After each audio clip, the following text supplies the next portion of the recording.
السلام علیکم ورحمۃ اللہ۔ کل والے لیکچر میں ہم نے اس پر ڈسکشن کی تھی کہ 70,000 لوگ بغیر حساب کی جنت میں داخل ہوں گے۔ اب ہم یہاں پہ یہ ڈسکس کرتے ہیں کہ یہ 70,000 کون حضرات ہوں گے، یعنی ان کے اعمال کس طرح ہوں گے کہ یہ بغیر حساب و کتاب کی جنت میں داخل ہوں گے۔ تو حدیث اس پہ کوٹ کرتے ہیں۔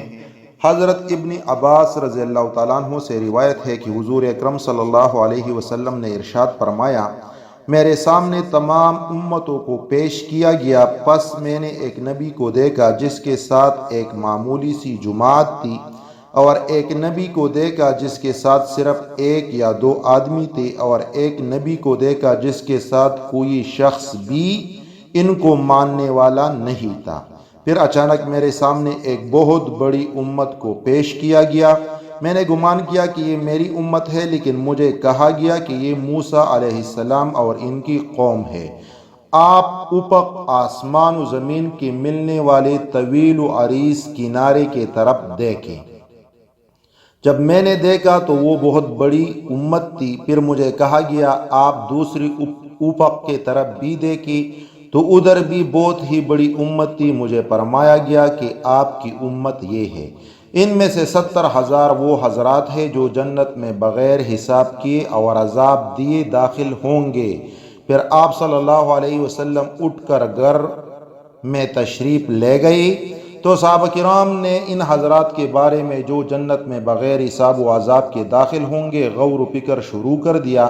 ان میں سے کسی نے کہا شاید کہ وہ حضرات ہیں جو حضور صلی اللہ علیہ وسلم کے صحبت میں رہے، اور کسی نے کہا کہ شاید یہ وہ حضرات ہوں گے جو اسلام کی حالت میں پیدا ہوئے اور اللہ تعالیٰ کے ساتھ کسی کو شریک نہ ٹھہرایا ہوگا۔ اس طرح سے صحابہ نے کئی چیزوں کو ذکر کیا، تو حضور صلی اللہ علیہ وسلم ان کے پاس تشریف لائے اور فرمایا، تم کس گفتگو میں مشغول ہو؟ تو انہوں نے آپ سے عرض کیا، تو آپ نے ارشاد فرمایا، یہ وہ لوگ ہیں جو دنیا میں نہ تو دم کرتے تھے اور نہ دم کرنے کو خود طلب کرتے تھے، اور نہ شگن پکڑتے تھے، بلکہ اپنے پروردگار پر بھروسہ اور توکل کرتے تھے۔ یہ حدیث مسلم، بخاری، ترمذی، احمد اور اس طرح بہت سی کتابوں میں مذکور ہے۔ اس حدیث میں دم کرنے کو ایک ٹچ دیا گیا ہے، تو آپ لوگ یہ یاد رکھیں، علامہ ابن قیم اور علامہ قرطبی نے دم کرنے پر بحث کی ہے اور حدیث سے ثابت کیا کہ جائز دم اور جاڑ پھونک کرانا درست ہے۔ اگر آپ کو یاد ہو تو ہم نے سورہ فاتحہ اور اس طرح دوسری دعاؤں کے لیکچر میں یہ ذکر کیا تھا ڈیٹیل سے کہ دم کرنا جائز ہے، اور حضور صلی اللہ علیہ وسلم کو خود سورہ فلق اور سورہ ناس سے دم کیا گیا ہے۔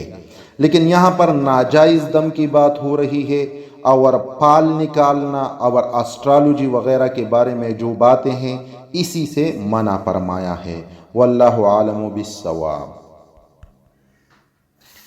ایک اور حدیث کو یہاں پہ ٹچ دیتے ہیں۔ یہ بھی روایت کیا گیا ہے کہ جب قیامت کا دن ہوگا، منادی ندا کرے گا، میرے وہ بندے کہاں ہیں جنہوں نے میری فرمان برداری کی تھی اور غائبانہ طور پر میری عہد کی حفاظت کرتے تھے؟ تو وہ لوگ کھڑے ہو جائیں گے، ان کے چہرے 14ویں کے چاند کی طرح یا خوب چمکدار ستارے کی طرح روشن ہوں گے۔ یہ نور کی سواریوں پر سوار ہوں گے جن کی لگامیں سرخ یاقوت کی ہوں گی، جو ان کو لے کر تمام مخلوقات کے سامنے اڑتے پھریں گے، حتیٰ کہ عرش الہی کے سامنے جا کر ٹھہر جائیں گے۔ تو ان کو اللہ تعالیٰ فرمائیں گے، سلام ہو میری ان بندوں پر جنہوں نے میری اطاعت کی اور غائبانہ طور پر میری عہد کی حفاظت کی۔ میں نے تم کو برگزیدہ کیا، میں نے تم سے محبت کی اور میں نے تم کو پسند کیا، چلے جاؤ جنت میں بغیر حساب کے داخل ہو جاؤ، تم پر آج کوئی خوف نہیں اور نہ تم غمزدہ ہوں گے۔ تو وہ پل صراط سے اچک لینے والی یعنی تیز بجلی کی طرح گزر جائیں گے، پھر ان کے لیے جنت کے دروازے کھول دیے جائیں گے۔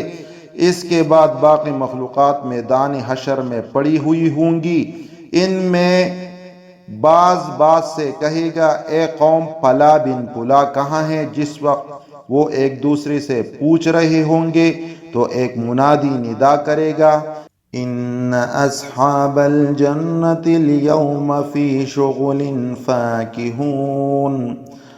ترجمہ: بے شک جنت والے آج اپنی مشغلوں میں خوش دل ہیں۔ اور یہ حدیث تذکرۃ القرطبہ میں موجود ہے۔